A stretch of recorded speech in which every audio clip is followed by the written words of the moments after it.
Hello दोस्तों। I hope कि आप सब लोग अच्छे हैं और अपनी जो पढ़ाई है वो काफ़ी अच्छे तरीके से कंटिन्यू रख रहे हैं।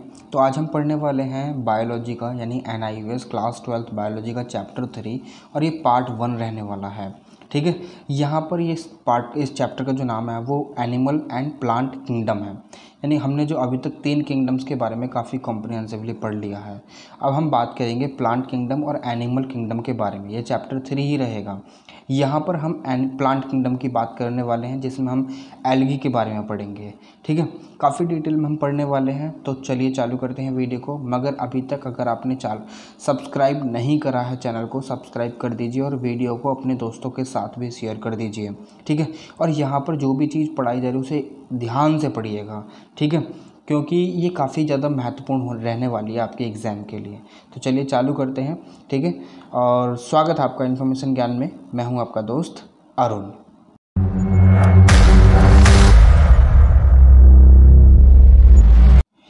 यहाँ पर बेसिकली वीडियो चालू करने से पहले मैं आपको एक चीज़ बता देता हूँ। देखिए एल्गी जो है ALGA, ये एल्गी जो है, एल्गी बहुत ही महत्वपूर्ण रोल प्ले करती है।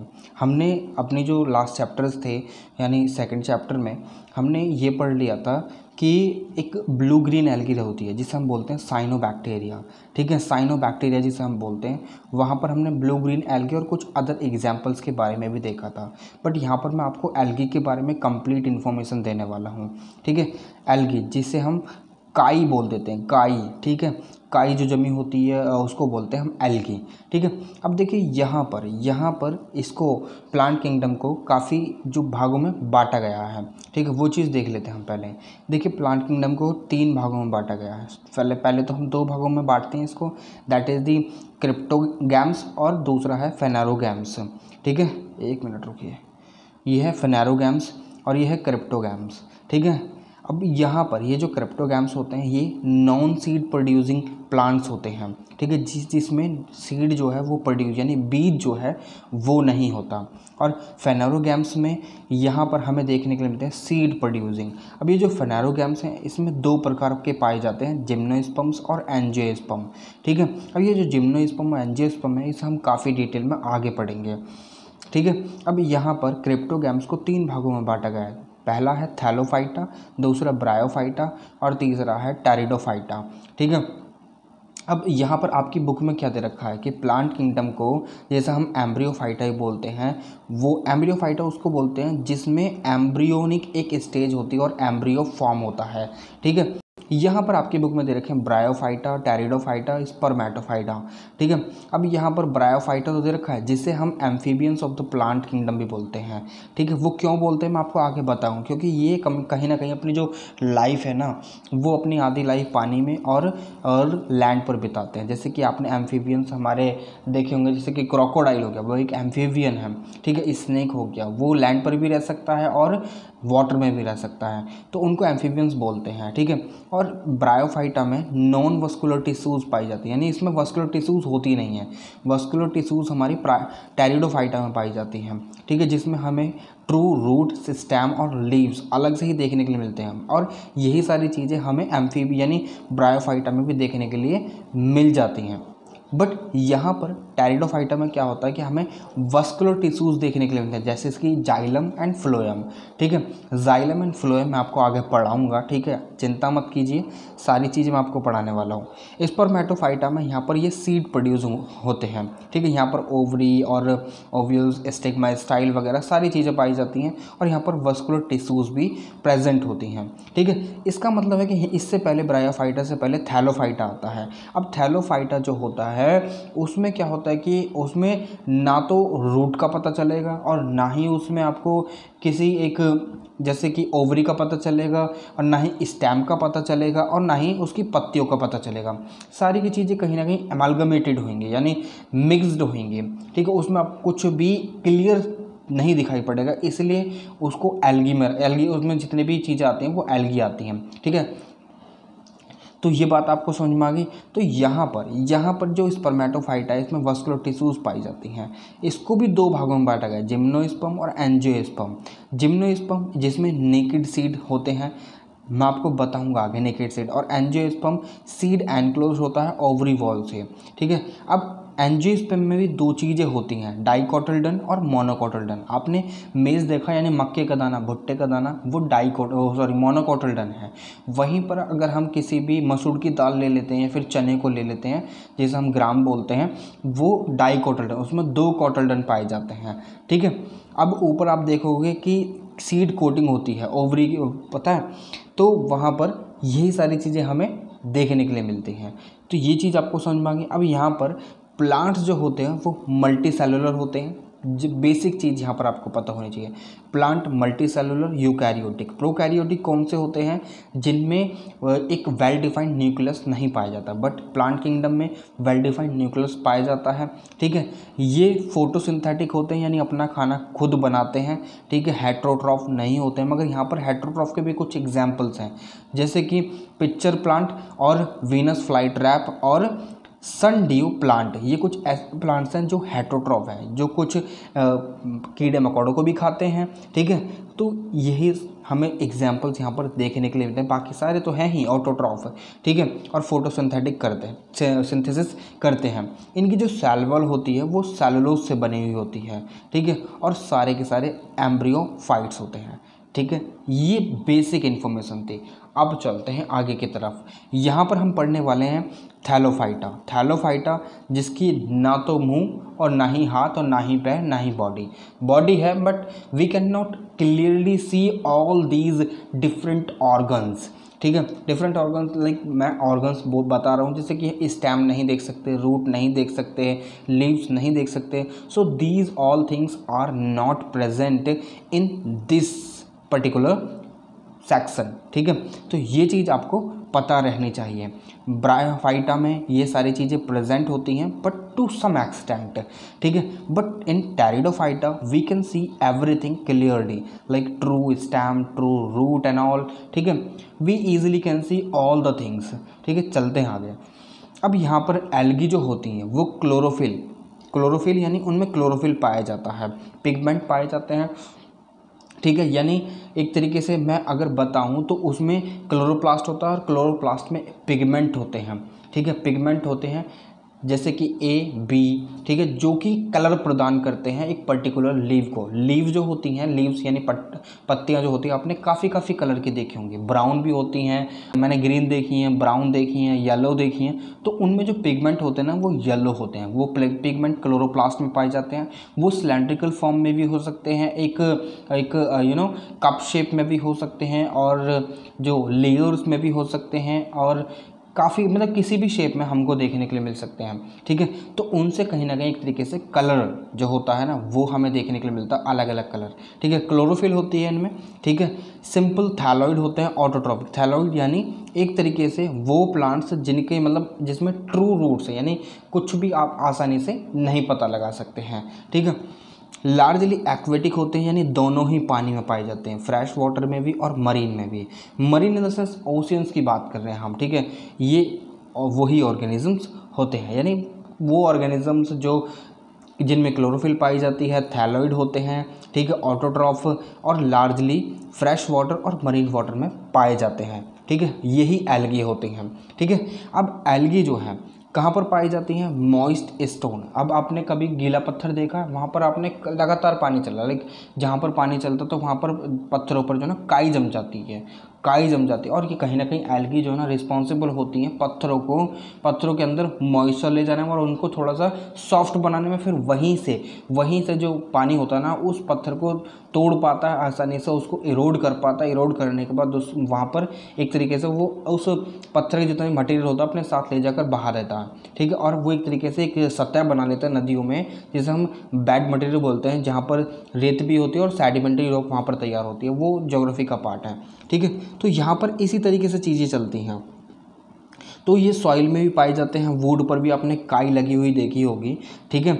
और ये जो है ना एसोसिएशन में भी पाए जाते हैं फंगी के साथ, यानी जो फंगी होती है उसके साथ भी पाए जाते हैं और एनिमल्स के साथ भी पाए जाते हैं। जैसे कि फंगी में एक एग्जांपल है लाइकन, और जो एनिमल में एक एग्जांपल है स्लॉथ बियर, ठीक है।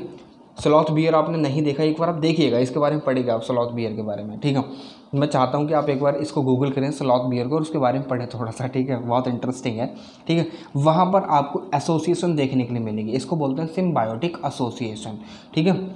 अब यहाँ पर आगे अगर हम चलें, देखिए अगर आप पीछे से कवर करते हुए नहीं आ रहे हैं ना, लाइक पहला चैप्टर और सेकंड चैप्टर आपने नहीं पढ़ा है, तो एक बार उनको ज़रूर पढ़िएगा, ठीक है, क्योंकि वहाँ से भी काफ़ी सारी चीज़ें हैं जो यहाँ पर मैं आपको बताऊँगा और दोबारा नहीं बताने वाला हूँ मैं, ठीक है।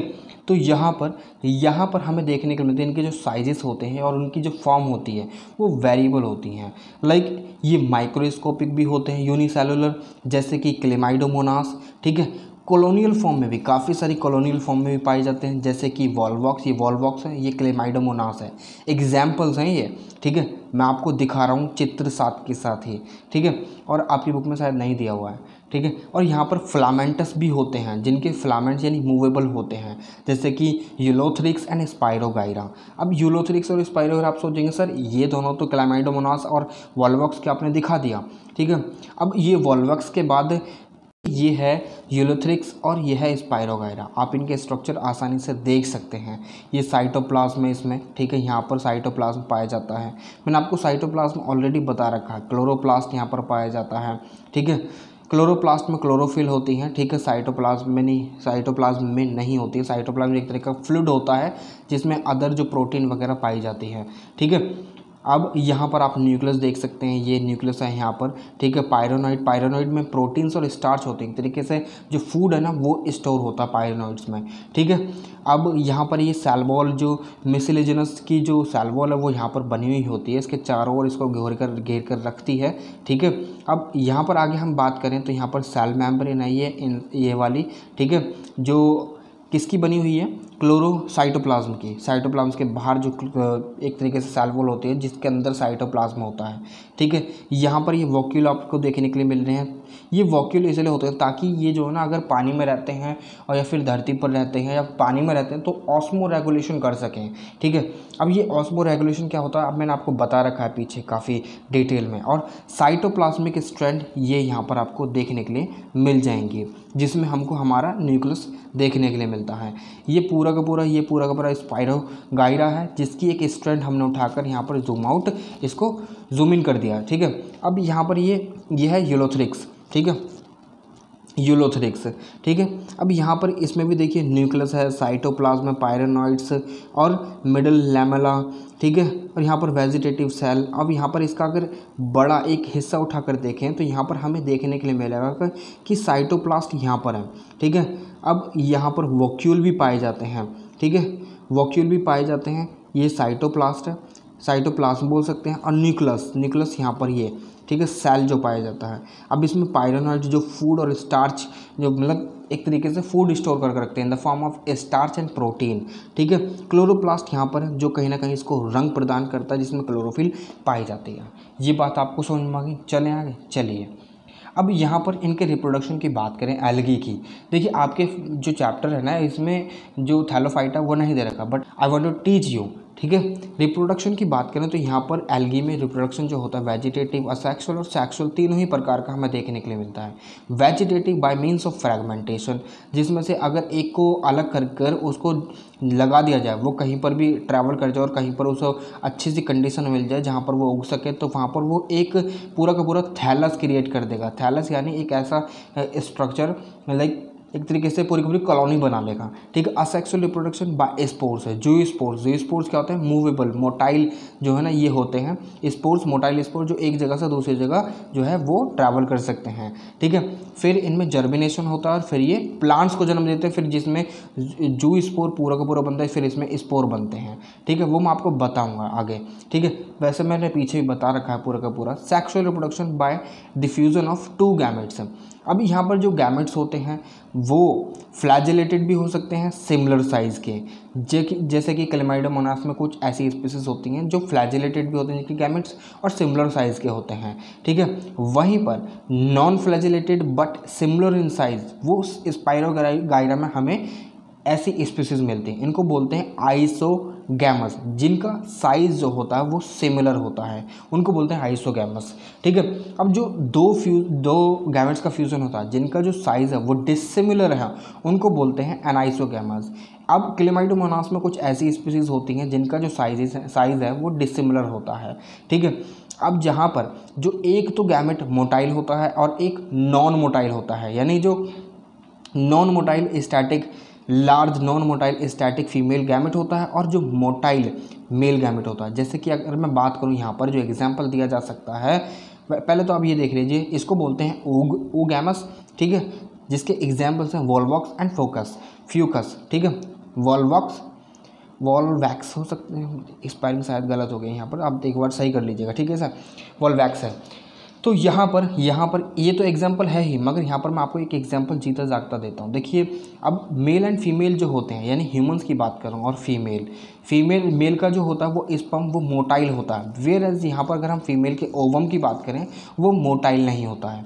ठीक है, और वो इन द सेंस कि लार्ज भी होता है मेल के जो गैमेट्स होते हैं उसके मुकाबले। ठीक है, ये बात आपको समझ में आ गई। चलें आगे, चलिए, क्योंकि यहाँ पर smaller motile male gamete, large non motile static female gamete, जो कि कहीं ना कहीं जो स्पर्म जो होते हैं वो फीमेल की जो वेजाइना होती है उसमें ट्रैवल करने के बाद फिर वो सीधा ओवरी में जाते हैं, वहाँ पर फर्टिलाइजेशन होता है, फिर सेल डिवीज़न होता है, मियोसिस चलता है। ठीक है, मियोसिस चलता है और माइटोसिस, बहुत सारी प्रोसेस होती हैं। सेल डिवीज़न जो होता है उसको बोलते हैं माइटोसिस। ठीक है, जिसमें नंबर ऑफ क्रोमोसोम सेम होते हैं और फिर उसके बाद सेल डिवीज़न स्टार्ट हो जाती है, फिर जिससे कि जो आगे जो चलता है जो ओवम होता है, फिर वो जब धीरे धीरे डेवलप होने लग जाता है तो पूरा का पूरा एम्ब्रियो बनता है। ठीक है, वो मैं आपको आगे बताऊंगा। यहाँ पर देखिए एल्गी में रिप्रोडक्शन कैसे होता है। यह फीमेल पार्ट यहाँ पर ये देख सकते हैं आप, ये पूरा का पूरा ये एक तरीके से फीमेल पार्ट है। ठीक है, जहाँ पर पायरेनॉइड है और क्रैम्पोन है। ठीक है, एंथ्रीडियम है और एंथ्रेजॉइड्स हैं, ओगोनियम है और ओस्फेयर है। ठीक है, यहाँ पर आप ये हिस्सा देख रहे हैं, यहाँ पर एक एंथ्रेजॉइड बन जाता है जहाँ से मेल गैमेट्स एंटर करते हैं, फिर उसके बाद एग जनरेट होता है, फिर उसके बाद जाइगोट बनता है, जाइगोट में जूई स्पोर क्रिएट होते हैं, यहीं पर सारे के सारे स्पोर्स का क्रिएशन होता है। फिर जब ये स्पोर लिबरेट होते हैं तो ये अगेन यही वाली पूरी की पूरी स्ट्रक्चर जो है वो बनाकर स्टार्ट कर देते हैं। ठीक है, फिर दोबारा से यही चलती है। ठीक है, ये तो हो गया सेक्सुअल रिप्रोडक्शन। बट हम असेक्सुअल की बात करें तो अगर यहाँ से कोई भी प्रोडक्ट यहाँ से अलग कर अगर दोबारा उसे यहाँ पर लगा दिया जाता है तो दोबारा से एक नई कॉलोनी बन जाती है। ठीक है, स्पोर्स के माध्यम से होता है ये। ठीक है, यहाँ से ये स्पोर्स निकलकर नीचे ज़मीन में गड़ जाए या फिर इसको एक फेवरेबल कंडीशन मिल जाए जहाँ पर भी गिरा है तो यहाँ पर ये दोबारा एक नई कॉलोनी स्टार्ट कर देगा डेवलप करनी। ठीक है, ये बात आपको समझ में आ गई। चलिए देखिए, आइसोगैमस इसे हम बोलते हैं जहाँ पर जो गैमेट्स हैं वो सेम साइज़ के हैं। एनाइसोगैमस ये आप देख सकते हैं स्ट्रक्चर, और ओगैमस ये आप देख सकते हैं। ठीक है, चलें आगे, चलिए। अब यहाँ पर इसके यूजेस क्या हैं एल्गी के यूजेस हैं कि कार्बन डाइऑक्साइड को फिक्सेशन में कहीं ना कहीं बहुत ज़्यादा हेल्प करता है। एल्गी जो है आपको तो पता ही है कि जहाँ पर क्लोरोप्लास्ट और क्लोरोफिल पाया जाता है उनमें ग्रीन रंग होता है और वो फोटोसिंथेसिस जो भी फोटोसिंथेसिस करता है वो कहीं ना कहीं कार्बन डाइऑक्साइड जो है वो आसपास के वातावरण से खींचेगा और ऑक्सीजन रिलीज करेगा इन रिटर्न में। ठीक है, तो कहीं ना कहीं कार्बन डाइऑक्साइड की फिक्सेशन होती है यहाँ पर थ्रू फोटोसिंथेसिस। ठीक है, बात समझ में आ गई। चलें आगे, चलिए। अब यहाँ पर ये जो है ना जो एल्गी होती है वो कहीं ना कहीं ऑक्सीजन की जो अमाउंट है ना जो पानी होता है वहाँ पर उसको इंक्रीज़ कर भी रखते हैं ताकि जो अदर एनिमल्स हैं एक्वेटिक एनिमल्स हैं उनको ऑक्सीजन जो है वो काफ़ी एम्पल अमाउंट में उनको मिल सके ताकि वो सर्वाइव कर सकें। ठीक है, वहीं पर ये प्राइमरी प्रोड्यूसर होते हैं कुछ एनर्जी रिच कंपाउंड्स के, जो कि कहीं ना कहीं जो अदर एक्वेटिक एनिमल्स हैं उनको जब वो फीड करते हैं तो कहीं ना कहीं वो जीवित रह पाते हैं, सर्वाइव कर पाते हैं, यानी एक तरीके से खाने की तरह काम करते हैं, खाना बनकर। अब अपने डाइटम्स मैंने जब आपको डाइटम्स बताया था तो वहाँ पर भी मैंने आपको बताया था कि वो एक प्रकार की एल्गी है जो कहीं ना कहीं एक तरीके से फाइटोप्लैंक्टन जो होते हैं उनको वो जो होते हैं वो मछलियों को खाना बनते हैं, मछलियाँ उन्हें खाती हैं फिर उनके अंदर एनर्जी आ जाती है। तो इसी तरीके से यहाँ पर भी सारे के सारे काम होते हैं। ठीक है, अब यहाँ इसमें से कुछ न कुछ ऐसी स्पीसीज जैसे कि पोरफायरा, लैमिनेरिया और सरगैसम, कुछ ऐसी स्पीसीज़ हैं 70 अमंग द 70 स्पीसीज। ठीक है, जिसे कहीं ना कहीं जो मरीन एल्गी होती हैं वो यूज़ करती हैं एज अ फूड। ठीक है, ये बात आपको समझ में आ गई। चले आगे, चलिए।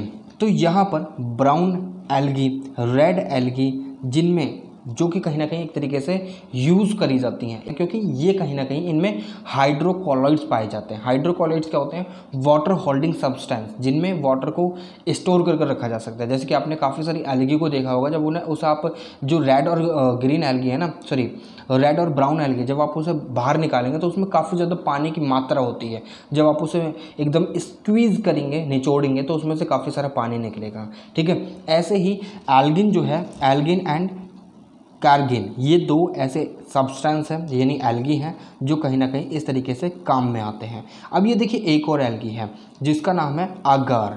ठीक है, आगार एक ऐसी एल्गी है जिसको कहीं ना कहीं कमर्शियली यूज़ करा जाता है आइसक्रीम्स और जेली को बनाने में। ठीक है, ये एल्गी है वो आगार। ठीक है, और ये है आइसक्रीम यानी जेली। ठीक है, चलिए आगे चलते हैं। अब यहाँ पर देखिए क्लोरेला और स्पाइरुलिना दोनों ही यूनिसेलुलर एल्गी हैं, और ये कहीं ना कहीं जो स्पेस में ट्रैवल करते हैं, और कुछ ऐसी जो प्रेग्नेंट वुमेन होती हैं और कुछ अदर चीज़ों में भी इनको यूज़ करा जाता है खाने में। ठीक है, ये दोनों क्लोरेला एंड स्पाइरुलिना जो यूनिसेलुलर एल्गी, इनको यूज़ करा जाता है एज ए सप्लीमेंट के तौर पर। ठीक है, ये पानी में इस तरीके की होती हैं, फिर ये यहाँ पर आप इन्हें माइक्रोस्कोपिक तौर पर देख सकते हैं। ठीक है, चलिए आगे चलते हैं। अब देखिए एल्गी को काफ़ी ज़्यादा मतलब डिवाइड कर रखा है ताकि हम इसको अच्छे तरीके से पढ़ सकें। मेनली 3 क्लासेस में बांटा गया है एल्गियों को। पहला क्लोरोफाइसी, दूसरा फियोफाइसी एंड रोडोफाइसी। ठीक है, देखिए प्रोनाउंसिएशन कुछ और भी हो सकते हैं, आप मुझे बताइए क्या है इसकी करेक्ट प्रोनाउंसिएशन। ठीक है, अब देखिए क्लोरोफाइसी की अगर हम बात करें तो इसको ग्रीन एल्गी भी बोला जाता है। ये यूनिसेलुलर है, कॉलोनियल और फिलामेंटस में पाई जाती है। अब ये यूनिसेलुलर, कॉलोनियल और फिलामेंटस क्या होते हैं ये मैंने आपको पीछे बता ही दिया है। ठीक है, ग्रीन कलर होता है क्योंकि इसमें जो डोमिनेंस पिगमेंट पाए जाते हैं वो क्लोरोफिल ए एंड बी पाए जाते हैं विद इन द क्लोरोप्लास्ट। अब ये जो क्लोरोप्लास्ट होते हैं, यानी ये जो क्लोरोप्लास्ट है ये किसी भी शेप में हो सकते हैं, यानी कप शेप में भी हो सकते हैं, डिस्कॉइड में भी हो सकते हैं, सी शेप्ड में भी हो सकते हैं, रिब्ड में भी हो सकते हैं, और ये रेटिकुलेट, स्पाइरल और स्टेलेट में हो सकते हैं। ठीक है, तो ये सारी जो शेप है वो हो सकती हैं जहाँ पर ये क्लोरोफिल पिगमेंट पाए जाएँ, जिससे कहीं ना कहीं कलर प्रदान होता है एल्गियों को। ठीक है, तो मोस्ट ऑफ द मेंबर जो होते हैं उनमें कहीं ना कहीं स्टोरेज बॉडीज़ होती हैं जिनको हम बोलते हैं पायरोनॉइड्स। ठीक है, जो कि क्लोरोप्लास्ट में ही लोकेटेड होती हैं। अब ये पायरोनॉइड्स मैं आपको पीछे ही बता कर आया हूँ। ठीक है, यहाँ पर ग्रीन एल्गी हैं जो कहीं ना कहीं जिनकी जो सेल वॉल होती है वो रिजिड होती है। जो आउटर सेल वॉल होती है वो पैक्टोस से बनी हुई होती है, पैक्टोस एक कंपाउंड है। ठीक है, और जो इनर सेल वॉल होती है वो सेलुलोज से बनी हुई होती है। ठीक है, चले आगे चलिए। अब इनका रिप्रोडक्शन वेजिटेटिव रिप्रोडक्शन फ्रैगमेंटेशन के द्वारा, ठीक है, कैसे होता है मैं बता चुका हूँ। Asexual reproduction by flagellated zoospores. ठीक है, क्लेमाइडोमोनास में ये सारी चीज़ें होती हैं, असेक्सुअल रिप्रोडक्शन। और सेक्सुअल रिप्रोडक्शन भी होता है। जो सेम मतलब वो होते हैं गैमेट्स, उनको बोलते हैं आइसोगेमस। जो डिसिमिलैरिटी होती है उन्हें बोलते हैं एनाइसोगेमस। और जिनमें जो नॉन मोटाइल फीमेल गैमेट होता है और मोटाइल मेल गैमेट होता है, या फिर नॉन मोटाइल मेल गैमेट होता है या फिर मोटाइल फीमेल गैमेट होता है, उनमें उन्हें बोलते हैं oogamous। ठीक है, ये बात आपको समझ में आ गई। इनके जो एग्जाम्पल्स हैं क्लेमाइडोमोनास, वॉल्वॉक्स, यूलोथेरिक्स, स्पाइरोगाइरा एंड कारा। ठीक है, कारा या चारा जो भी आप बोल सकते हैं। ठीक है, अब यहाँ पर देखिए वॉल्वॉक्स की बात करते हैं हम। यहाँ पर देखिए वॉल्वॉक्स ही होता है। पिछली बार जो लास्ट में स्पेलिंग थी ना वो वॉल्वॉक्स है। ठीक है, वॉल्वैक्स नहीं है। ठीक है, अब उसे करेक्ट कर लीजिएगा। ठीक है, अब यहाँ पर देखिए जो वॉल्वैक्स में रिप्रोडक्शन होता है ये आप देख सकते हैं, पूरी की पूरी कॉलोनी है। ठीक है, पूरी कॉलोनी है। इसमें आप जो ना डॉटर सेल्स, यानी ये जो ऊपर के हैं ये पेरेंटल सेल्स हैं। ठीक है, पेरेंटल कॉलोनी है, ये अंदर है, ये इसको बोलते हैं डॉटर कॉलोनीज़। देखिए मैं आपको दिखाता हूँ, 1 मिनट रुकिए। ये वॉल्वैक्स नहीं है, ये वॉल्वॉक्स है। ठीक है, यहाँ पर ए नहीं ओ आएगा। ठीक है, यहाँ पर देखिए ये डॉटर कॉलोनी है, ये पेरेंटल कॉलोनी है। ठीक है, यहाँ पर यही चीज़ दिखाने की बात कर रहा था मैं आपसे। ठीक है, तो यहाँ पर देखिए, यहाँ पर ये डॉटर है, ये पेरेंटल कॉलोनी है। तो यहाँ पर एम्ब्रियोजेनेसिस होता है। एम्ब्रियोजेनेसिस में अदर जो कॉलोनीज़ हैं वो क्रिएट होती हैं। फिर उसके बाद क्या होता है कि एक्सपेंशन होता है, फिर इसमें एक स्पोर क्रिएट होता है, जिस स्पोर्स के कारण ये जो डॉटर सेल्स होती हैं वो जो पेरेंटल कॉलोनी होती है वहाँ से बाहर आ जाती हैं, फिर एक ये नई कॉलोनी को जन्म देती हैं, जिसमें दोबारा से मैचुरेशन ऑफ गोनीडिया होता है। फिर उसके बाद यहाँ पर फिर एम्ब्रियोजेनेसिस होता है, दोबारा से कॉलोनी बनती है, ठीक है। तो ऐसे ही पूरी की पूरी साइकिल जो चलने लग जाती है। और ये जो पेरेंटल कॉलोनी है ये डेथ हो जाती है, यानी सोमैटिक सेल्स हैं ये, ठीक है, जो कि बाद में दोबारा प्रोड्यूस नहीं कर सकते, ठीक है। तो आगे चलें, ये पूरा का पूरा रिप्रोडक्शन साइकिल है वॉलवॉक्स का, ठीक है। तो ये देखिए इस क्लेमाइडोमोनास में आपको आई स्पॉट देखने के लिए मिलेगा। आई स्पॉट का काम क्या होता था, मैंने आपको बताया था लास्ट चैप्टर में, शायद मैंने आपको बताया था कि ये जो आई स्पॉट है ये कहीं ना कहीं लाइट को लोकेट करता है, जहाँ पर लाइट होती है, क्योंकि लाइट की प्रेजेंस में ही तो फोटोसिंथेसिस होता है, तो यही लोकेट करता है। वॉक्यूल होते हैं सो दैट कि ऑस्मो रेगुलेशन को रेगुलेट करा जा सके। फ्लैजेला होते हैं मूवमेंट के लिए, ठीक है, जिसमें फ्लैजेला कहीं ना कहीं मूवमेंट के लिए काम करते हैं एक जगह से दूसरी जगह। माइटोकॉन्ड्रिया एनर्जी का स्टोर हाउस होता है, ठीक है। और ये गोगली एपरेटस कहीं ना कहीं प्रोटीन को सिंथेसिस के लिए काम आता है, ठीक है। स्टार्च ग्रेन, ये इसके आसपास ये जो पायरानॉइड है इसके आसपास आपको स्टार्च ग्रेन देखने के लिए मिल जाएंगे। ये पूरा का पूरा न्यूक्लियस है, ठीक है। ये क्लोरोप्लास्ट है, ठीक है। ये साइटोप्लाज्म है बाहर, ठीक है। और ये पायरानॉइड है पूरा का पूरा। ये चीज़ें मैंने आपको ऑलरेडी बता रखी हैं। अब इसमें क्या होगा कि इसमें ये सारी चीज़ें पूरा का पूरा यहाँ से अलग होगा। यहाँ से अलग होने के बाद ये असेक्सुअल रिप्रोडक्शन बताओ, यहाँ से अलग होगा असेक्सुअल रिप्रोडक्शन में। देखिए यहाँ पर देखिए क्या हो रहा है कि यहाँ पर ये डिवाइड हुआ, 4 सेल में डिवाइड हुआ, और ये आगे चल के जब माइटोसिस हुआ, माइटोसिस में क्या होता है, ठीक है। मियोसिस में तो रिडक्शन ऑफ क्रोमोसोम और सेल डिवीजन होती है, ठीक है। रिडक्शन क्रोमोसोम के साथ रिडक्शन, यानी उसमें हैप्लॉइड सेल बनते हैं। माइटोसिस में जो नंबर ऑफ क्रोमोसोम होते हैं वो सेम रहते हैं और डिवाइड होने लग जाते हैं, ठीक है। इसको बोलते हैं असेक्सुअल रिप्रोडक्शन, ठीक है। वहीं पर जब ये इसके 2 फ्लैजेलेट यानी 2 अलग अलग, पहले तो यहाँ से ये जो ज़ूस्पोर्स हैं, यहाँ पर ये जो ज़ूस्पोर्स है, जब ये क्लेमाइडोमोनास निकल कर आया, ठीक है, यहाँ पर देखेंगे आप कि जब ये दोनों आपस में मिलेंगे, 2 अलग अलग गैमेट माइनस और प्लस, जब ये आपस में मिलेंगे तो एक तरीके से जाइगोट बनाएंगे, जिसमें डिप्लॉइड सेल होंगे, यानी 2n होंगे। फिर इसके बाद यहाँ पर जाइगोस्पोर बनेगा, जिसमें मियोसिस चलेगी, यानी यहाँ पर हैप्लॉइड सेल बनने की तैयारी होगी। ये देखिए यहाँ से कोई भी, यानी प्लस माइनस भी हो सकते हैं, माइनस माइनस भी हो सकते हैं, प्लस प्लस भी हो सकते हैं, मिक्सिंग भी हो सकती है गैमेट्स की, ठीक है। तो यहाँ पर जो अपोजिट गैमेट्स ही मिलेंगे, यानी 2 गैमेट्स चाहिए ना हमें तो सेक्सुअल रिप्रोडक्शन में, तो इसलिए 2 गैमेट्स जब आपस में मिलते हैं तो जाइगोट का फॉर्मेशन होता है, फिर ज़ूस्पोर होता है, फिर यहाँ पर मियोसिस होती है। मियोसिस में जहाँ पर number of set of chromosome जो होते हैं उनको डिक्रीज करा जाता है, हैप्लॉइड बनाया जाता है, फिर उसके बाद उसमें सेल डिवीजन स्टार्ट हो जाती है। वेयर एज जब असेक्सुअल रिप्रोडक्शन होता है उसमें नंबर ऑफ क्रोमोसोम सेम रखे जाते हैं, क्योंकि ये ऑलरेडी हैप्लॉइड सेल है, ठीक है। हैप्लॉइड सेल है, तो यहाँ पर जब ये इसका डिवीज़न होगा ना, एक तरीके से इसी में से अलग अलग 4 टुकड़े हो जाएंगे और यही बनकर पूरा का पूरा इस तरीके से तैयार हो जाएगा, ठीक है। मगर ये पूरा का पूरा एक तरीके से कवरिंग पहले स्टार्ट होगा और इसके अंदर डिवीज़न स्टार्ट हो जाएगा। फिर ये इस तरीके की फॉर्म होगी, इसमें 4 सेल बनेंगे अंदर, फिर ये अंदर 4 सेल बनेंगे, ये ज़ूस्पोर बनेंगे, और ज़ूस्पोर जब रिलीज़ होंगे दोबारा से यही प्रोसेस स्टार्ट हो जाती है, ठीक है। अब माइटोसिस तो आपको पता ही है, माइटोसिस भी बता दिया, मियोसिस भी बता दिया। तो ये दोनों रिप्रोडक्शन सिस्टम हैं जो क्लेमाइडोमोनास के, और ज़्यादातर एल्गियो में ऐसे ही होता है, ठीक है। 2 गैमेट्स चाहिए हमेशा सेक्सुअल रिप्रोडक्शन के लिए और असेक्सुअल रिप्रोडक्शन के लिए। असेक्सुअल रिप्रोडक्शन में पूरी पूरी साइकिल इस तरीके से चल सकती है, कुछ भी नहीं ऐसी तरीके से चलेगी, ठीक है। चले आगे, चलिए अब देखिए फियोफाइसी ब्राउन एल्गी बोला जाता है। कहाँ पर पाई जाती है? मरीन हैबिटाट्स है इनका, ठीक है। सिंपल होती हैं और ब्रांच्ड होती हैं और फिलामेंटस होती हैं ये, ठीक है। जैसे कि एक्टोकार्पस, ठीक है। एक्टोकार्पस आप एक बार गूगल कर लीजिएगा इसको, ठीक है। अब यहाँ पर इनमें क्लोरोफिल ए, सी और कैरोटिनॉइड्स और ज़ैंथोफिल पाया जाता है, जो कहीं ना कहीं जो ब्राउन कलर है ना, जो ये वाली एल्गी है फियोफाइसी, इनको प्रदान करता है, ठीक है।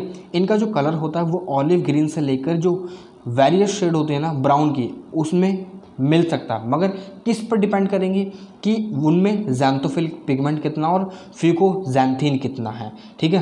तो ये सारी चीज़ें कहीं ना कहीं मैटर करती हैं। फूड कहाँ पर स्टोर होता है? कार्बोहाइड्रेट में, ठीक है, कॉम्प्लेक्स कार्बोहाइड्रेट की फॉर्म में स्टोर होता है इन द फॉर्म ऑफ लैमिनेरियन, ठीक है, और मानिटोल, ठीक है, मानिटोल और लैमिनेरियन, ठीक है। और रिप्रोडक्शन किस प्रकार का होता है? Vegetative by fragmentation, asexual by flagellate जियोस्पोर्स।